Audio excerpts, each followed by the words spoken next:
Hello दोस्तों, नमस्ते। कैसे हो यार? ठीक से चल रही है ज़िंदगी मेरे भाई। पिछले क्लासेस में हमने एक्सरसाइज 9.2 कंप्लीट कर चुके थे। आज के सेशन में मेरे दोस्त 9.3 के बारे में जानेंगे। इस चैप्टर में मेन इतना इम्पोर्टेंट देखना है कि क्वेश्चन क्या कहता है, सिर्फ और सिर्फ इस पे ही फोकस करना है। इस तरह के प्रॉब्लम अगर आपको दिखता है मेरे दोस्त, तो समझिए कि इस तरह के प्रॉब्लम में आपको उतना बार डिफ्रेंशिएट करना है मेरे दोस्त जितना आपका कांस्टेंट दिया रहे। अगर क्वेश्चन में लिखा हुआ है मेरे भाई, इस तरह से क्वेश्चन दे के और लिख दिया है मेरे दोस्त कि वी आर, जहां पर आपका A and B arbitrary constant है मेरे भाई, आर्बिट्री कांस्टेंट, तब आपको ये समझना है दोस्त कि इसको इतना बार डिफ्रेंशिएट करना है। अगर इस तरह से आपको ए और बी आर्बिट्री कांस्टेंट देता है तब ठीक है मेरे दोस्त। अगर नहीं देता है मेरे भाई, तब आपको, अगर नहीं देता है दोस्त, अगर मान लीजिए सपोज डेट, एक मिनट यार,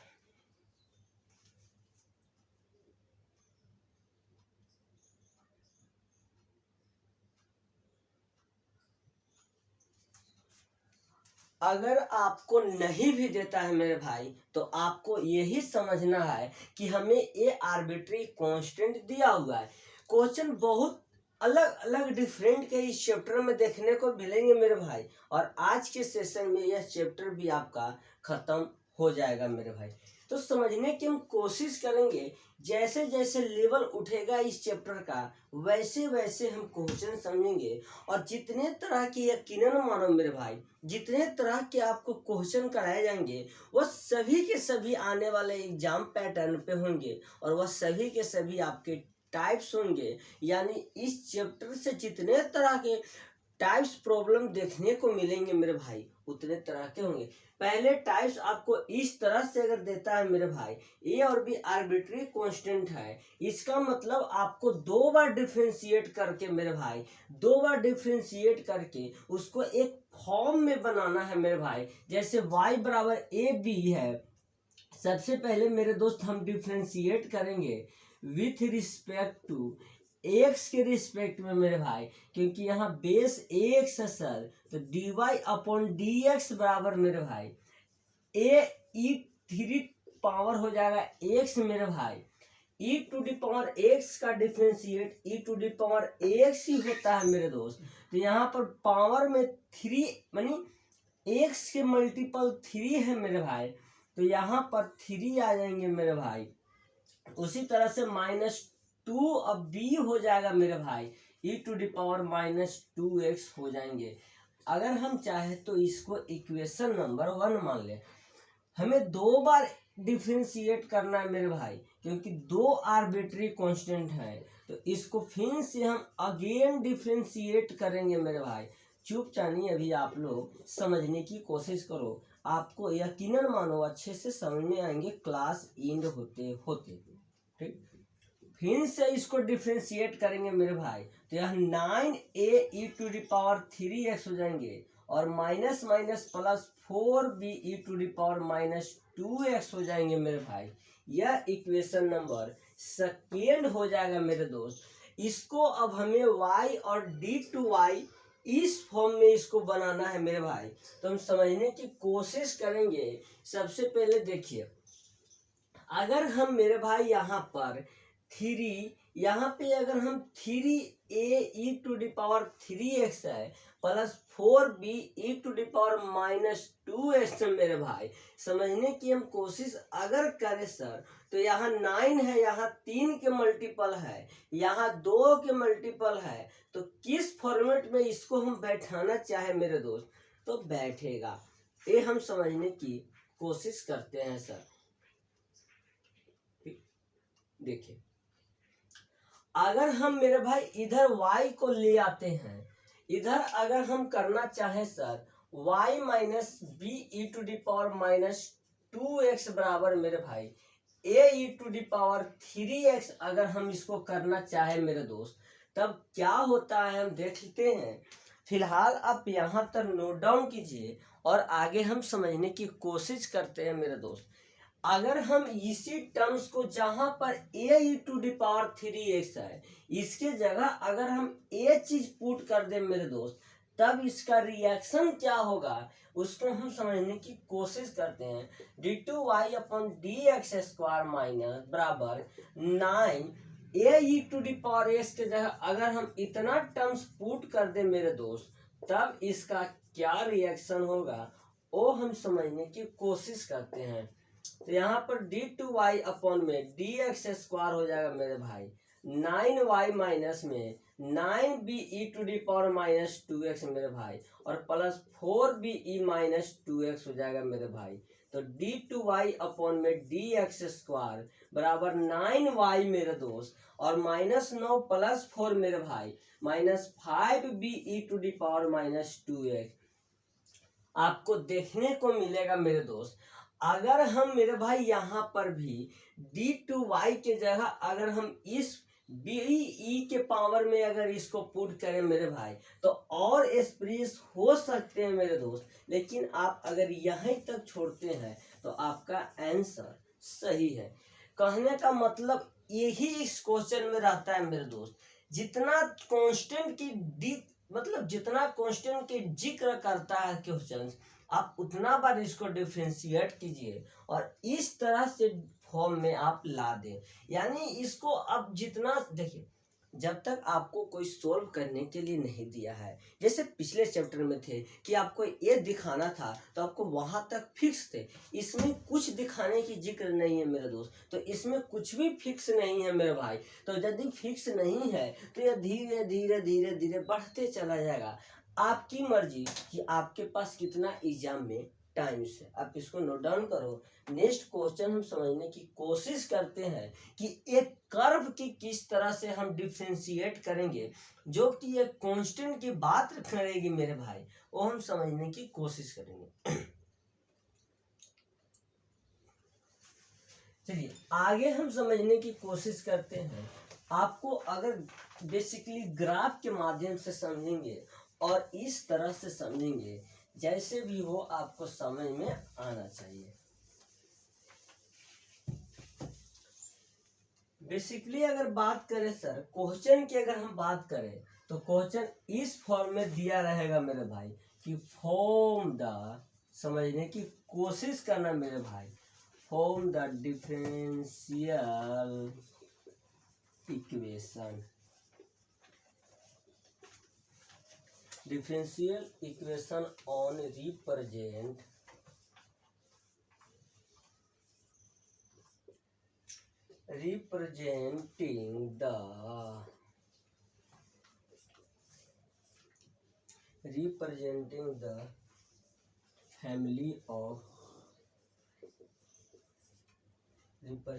the family of curve।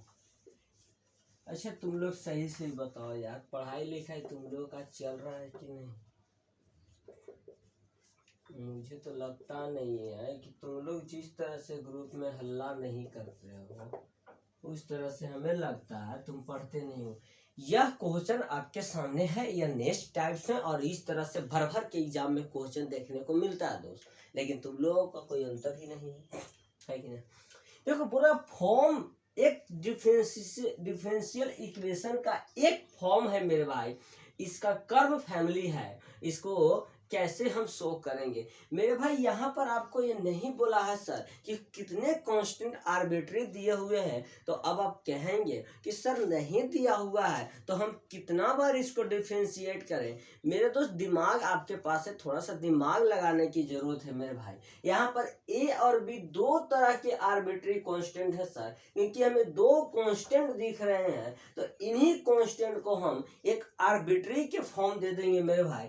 यानी टोटल अगर कहें सर तो इसको दो बार डिफरेंशिएट करना है मेरे भाई। यानी आपके सामने जो इक्वेशन है मेरे भाई y बराबर a into sine X plus B, अब हम इसको दो बार डिफरेंशिएट करने की कोशिश करते हैं मेरे भाई, वो भी x के रिस्पेक्ट में सर। तो dy/dx बराबर मेरे भाई समझने की कोशिश करना मेरे दोस्त, ए इंटू साइन का differentiate cos X plus B हो जाता है मेरे भाई। अगर इसको हम फिर से मेरे दोस्त अगेन डिफ्रेंशिएट करने की अगर बात करें सर, अगेन डिफ्रेंशिएट करें विथ रिस्पेक्ट टू एक्स मेरे भाई, तो यह हो जाएगा sir D X Y upon D x square बराबर माइनस ए इंटू में कॉस का साइन एक्स प्लस बी। यही आपका सेकेंड डिफरेंशियल इक्वेशन देखने को मिलेंगे दोस्त।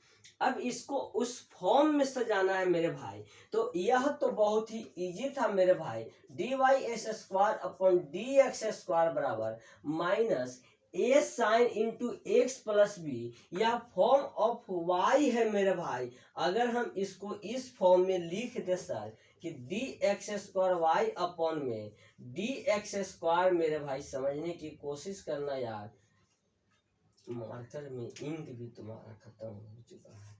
डी एक्स स्क्वायर इस फॉर्म माइनस से इधर लाएंगे y बराबर 0, यही आपका एक फॉर्म बन गया मेरे भाई। यकीनन मानो इस तरह के प्रॉब्लम देखने को मिलता है और बहुत ही ज़्यादा बनाने में भी मज़ा आता है। इसमें कुछ भी भार नहीं है दोस्त, सिर्फ आपको एक फॉर्म दिया रहेगा, उस फॉर्म को चेंज करके जितने आर्बिट्री कांस्टेंट है मेरे भाई उतने बार डिफ्रेंशिएट करना है और उसको उस फॉर्म में बैठा देना है D x square Y upon D x square मेरे भाई। यकीनन मानो यह क्वेश्चन बनाने में बहुत ही मजा आएंगे दोस्त। ठीक, आप इसको नोट डाउन करो। कुछ भी नहीं था, दो कांस्टेंट थे, दो बार डिफरेंशिएट करें, अब इस फॉर्म में इसको फिलअप कर देना है, बस खत्म। यानी यही आपको फिलअप करना है मेरे भाई। ठीक,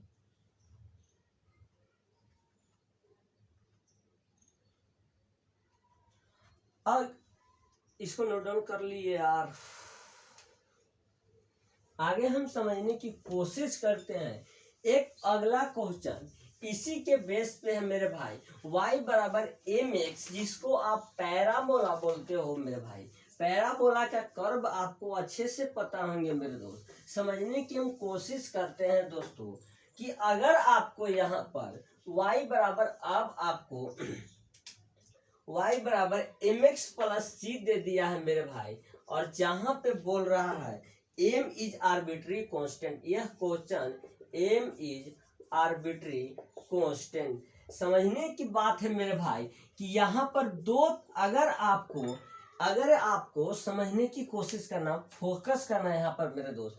अगर आपको एक टर्म्स आपको यहाँ नहीं दिया रहता मेरे भाई कि m एक आर्बिट्री कांस्टेंट है, तब आपको दो बार डिफरेंशिएट करना पड़ता, क्योंकि यहाँ पर m और c दो तरह के कांस्टेंट हमें दिख रहे हैं सर। लेकिन क्वेश्चन में डायरेक्ट क्लियर बोल दिया है सर कि m इज आर्बिट्री कांस्टेंट। इसका मतलब यह हुआ दोस्त कि आपको खाली m ही कांस्टेंट है, c आपका कांस्टेंट नहीं है, तो इसका जो भी डिफरेंशिएट होगा दोस्त वह डिफरेंशिएट एक बार ही होंगे। समझने की यहाँ कोशिश करना मेरे भाई, यानी आपको जो डिफरेंशिएट करना पड़ेगा मेरे भाई वह डिफरेंशिएट सिर्फ और सिर्फ एक बार ही करना पड़ेंगे, वो भी x के respect D Y upon D X मेरे भाई।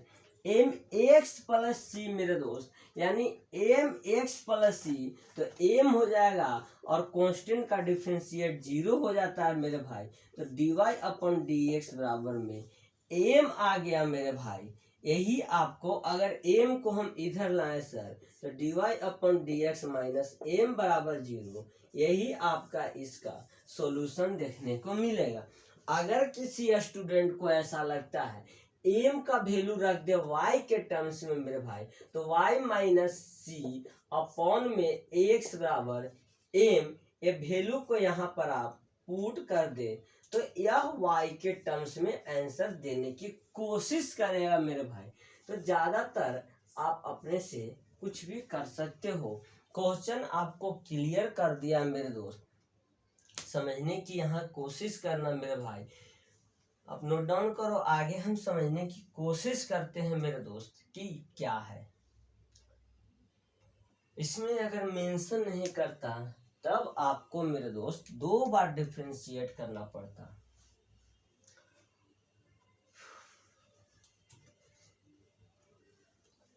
चलो आगे हम समझने की कोशिश करते हैं दोस्तों कि आगे क्या कहता है यह।